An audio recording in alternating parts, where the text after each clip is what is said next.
Well, let's begin. This will be a fun little training for some of our leaders. Of course, we do make our training public at LGFG Fashion House. You can just see what we do exactly, right? I want you guys to imagine that you have somebody from the prehistoric times.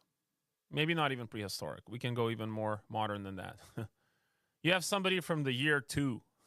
Somebody from the year 2. And you give them an iPhone. You're like, "Hello, somebody from the year 2. Here's an iPhone." And then you say, and then you tell that person from the year 2. I don't know what kind of names. His name's Jebediah. That's a good year 2 name. Good old Jebediah. Jeb. You say, "Okay, Jeb, tell me what this is," and you hand them an iPhone. And I want you to conceptualize how somebody from the year 2 would interpret what they're holding, and then tell you exactly what they're holding back. So we have Philip. Philip, you're watching. Come here for a second. You don't have to be on camera. Just come behind. So let's imagine, you can just stay there. Let's imagine that you got someone from the year 2, and you give them an iPhone and you say, "What's this?" What might be something that somebody from the year 2 would say an iPhone is? Philip's thinking. We need an answer.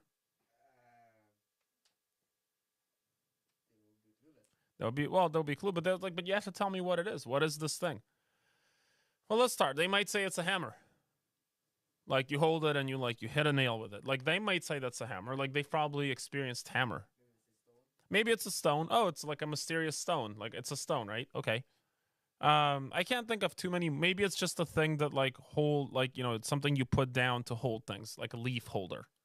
You put some leaves and you put this thing on the leaves. Like they were interpreted like a hammer or a stone or a weapon you hit people with. Like it would be some blunt object. And what potential of that iPhone will be explained by this person from the year 2? Like 0%, Say, okay, so the iPhone is kind of hard to interpret because, well, first of all, you might tell them it acts like a clock. But they might be like, "I don't understand what that is." Now they have some, I don't like, you put it down and the sun shines on it and it tells you something.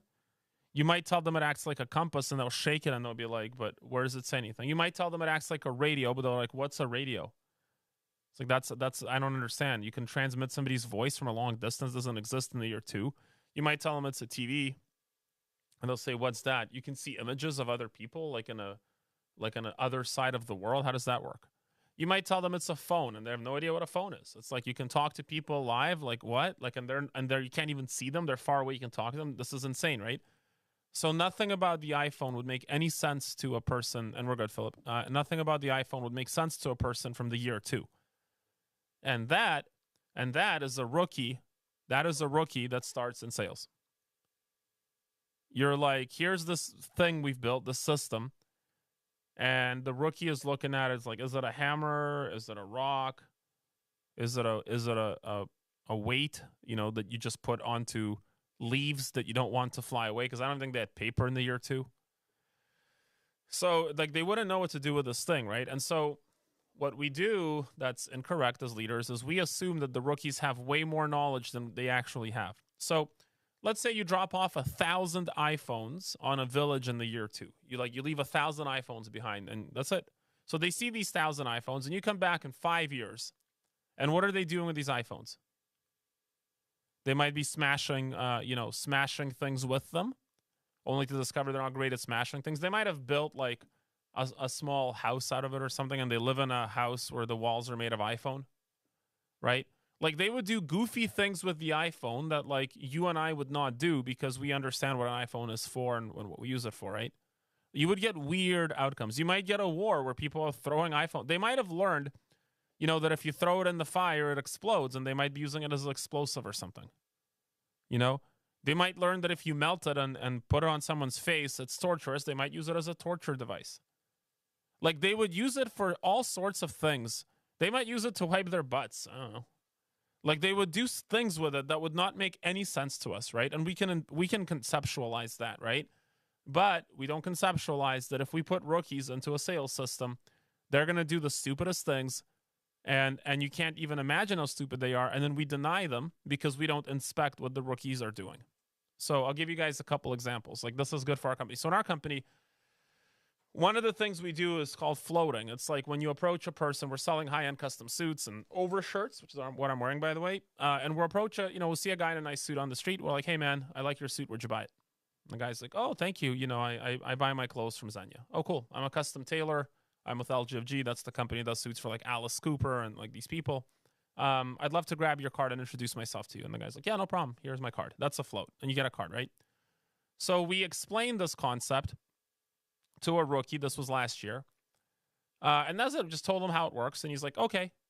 But he has never seen it work. So he's like, okay. And then we send the rookie out to float. And he's like, he comes back looking very discouraged. I'm with him. And I go, hey man, well, what up? He goes, I approached 61 people and all of them like ran away from me. So what might be happening, right? Like, we don't know, right? We think it's like, well, okay. And so then I'm like, let me go out and follow you and just see what you do. So he goes out and I see him approach a guy by the train. He goes, excuse me, sir, you look very handsome today. I'm like, okay, now I understand why 61 people ran away from you, because, dude, you are creepy. Can you imagine someone, excuse me, sir, you look very handsome today? He's like, okay. And then starts asking you about your clothing. It's like, didn't work, right? So that's a very funny, goofy thing that happened. In fact, it's like this. It's like he's using an iPhone to like hit a nail with a hammer. Follow me? I had another situation where a rookie was on the phone, and we call and introduce ourselves, and the rookie is qualifying the prospect, meaning like we have a script and the rookie's not following it or following some weird, goofy thing they wrote. I don't know. And they says to the prospect, hey, I know that because you're a senior guy, you can afford anything I'm selling. And then he continues to qualify. And I'm like, you can't say that. Why not? Because it's offensive. The rookie is using an iPhone, right, to hammer nails or something. Like, he's using it as a hammer. It's the wrong thing. And we as leaders, we assume that very basic things for us make a lot of sense for the rookie. We assume wrong. The most, like, that an iPhone, you can use it as a phone. The rookie doesn't understand what's happening at all. And it gets so granularly stupid that it's actually shocking. Like, if you think about pants as a measurement, they have like the pant length, and then there's the pants waist, and then there's the rise. That's your crotch. That's like from your waist down to where the legs join. It's called the rise. I had a rookie that was arguing with me that the system wasn't working one time. It's about 10 years ago. Turned out he kept trying to put 0 for the rise.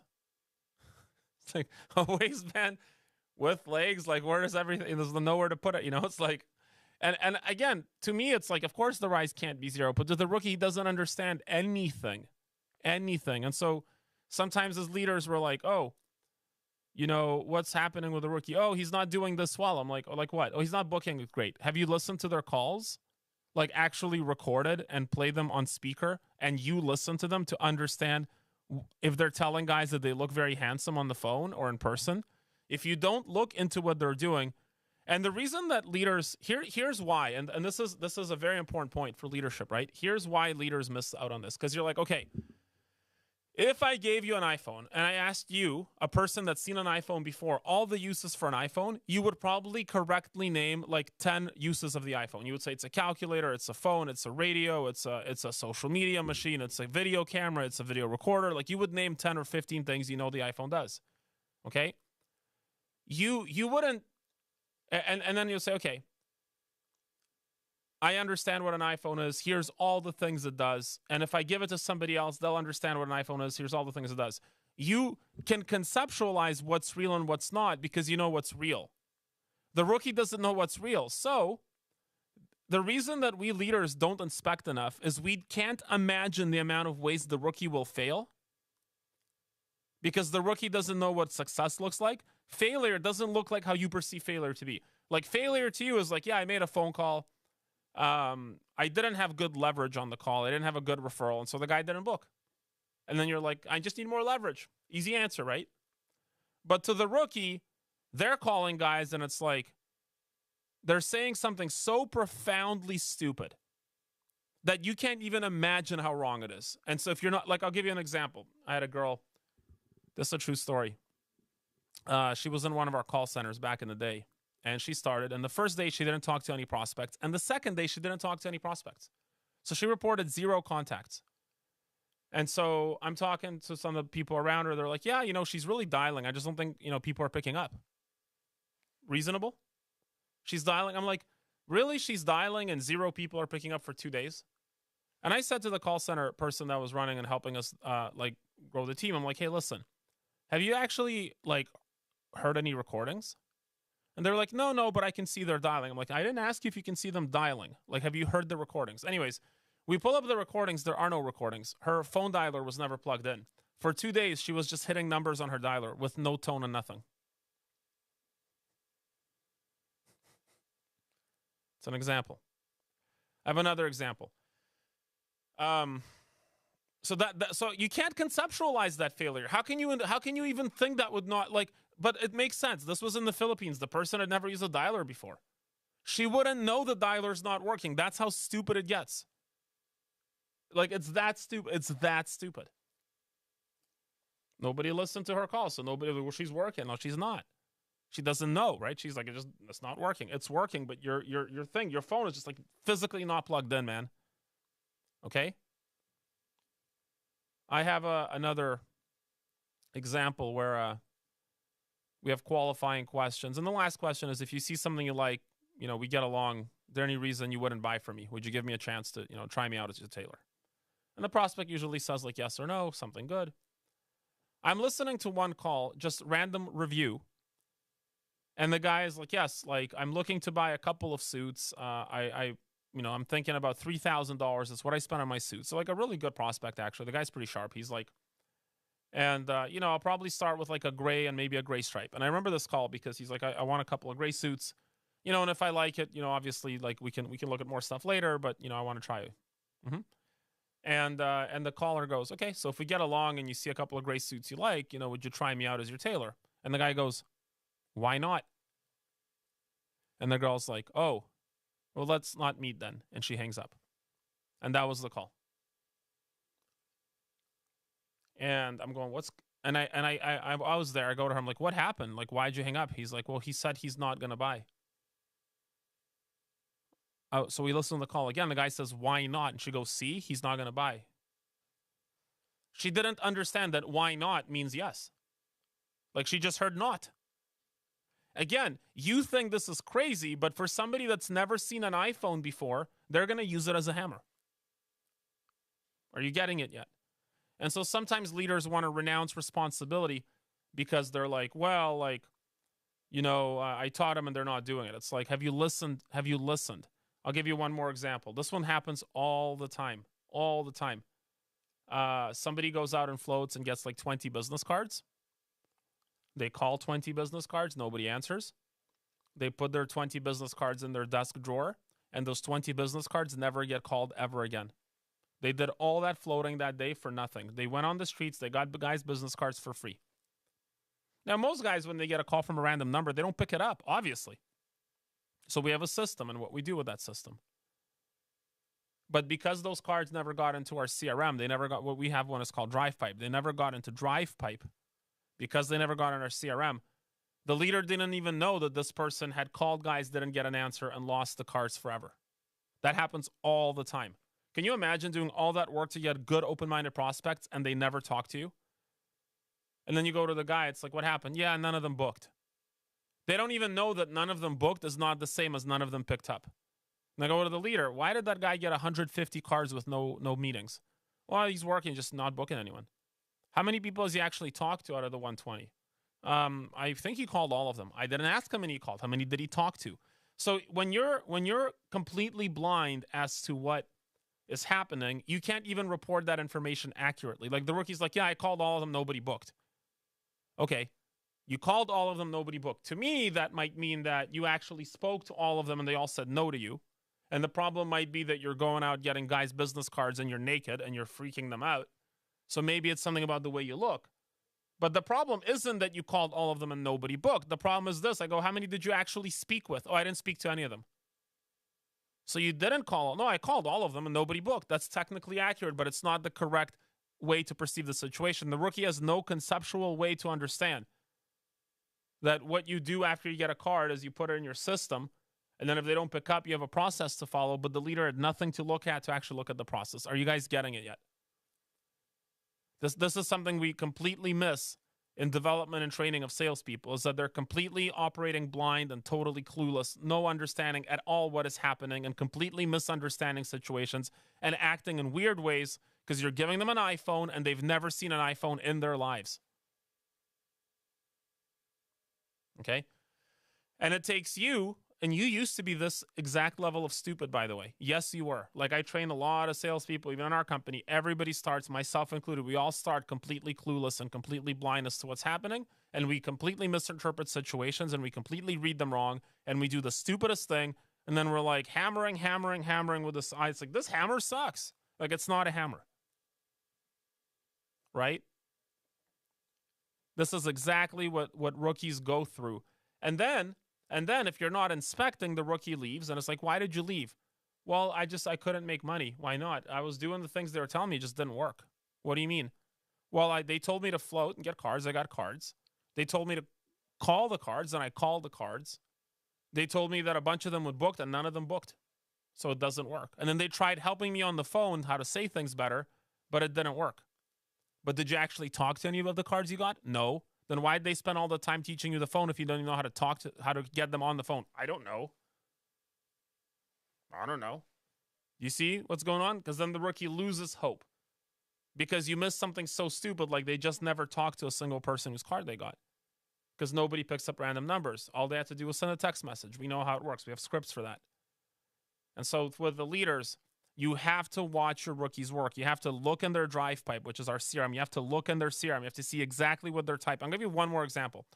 I had a guy leave very recently, and he actually got pretty good at getting cards. He got pretty competent at getting referrals, and he got very good at booking meetings. Like, he actually booked solid meetings, right? But his meeting cancellation rate was 100%. So every meeting he booked canceled. And usually they cancel pretty quickly. Now, what might you think the problem is? What might you think the problem is? And you're going to get this wrong. Philip, right away when I said all the meetings cancel, what's the problem? Yeah, so Philip's like, they're qualified bad, which is wrong, which is exactly what I thought too, by the way. I'm like, oh, he's just not qualifying well, right? No, what happened was I looked at his calendar. I'm like, why are all the meetings canceling? And I clicked on the meeting invite. And his writing was like, hello, sir. Thank you for phone time. Me meet you now. And it was like reading something from like a 3-year-old. That's when I learned the guy was dyslexic. So his invites, like, his qualifying was great. His phone was great, but he had a hard time writing. Like, he was highly dyslexic. And so he lost like 20 appointments in a month, and nobody checked his calendar. Like, they just keep canceling. Everybody's, the leader's training him on how to call better, but not looking at the calendar to actually see what's happening. I looked at the calendar right away. I'm like, dude, look at this invite. And the leader's like, oh my God, nobody's going to accept this invite. Like, yeah, obviously. Because like, if somebody sent me like, hello, Mr. Sir, thanks for call time. Me talk you good. Sued by, see you. It's like, it's like, dude, I can't take this meeting. This is insane. I can't invite this person to my office. They'll humiliate me. They'll embarrass me. And it was just the guy was dyslexic, but the leader never checked the calendar. And so the rookie worked all month. And he's like, yeah, I do everything right and it doesn't work. And the leader can't help him because the leader's helping him on the phone, but that's not the problem. They can't solve the problem because they don't know the problem. You have to inspect the work that the rookies do to understand, because they're holding an iPhone and they're banging it like a hammer. They have no clue what's happening, okay? Hope you guys get this. And this is good across the board for every company. Rookies don't know what the hell they're doing at all, especially in a position that's not a cadence position, that's a skill. They can't interpret the information. You have to walk alongside them. It's really important to inspect their work. That's it. That's the training today. Thank you, everybody. You're great.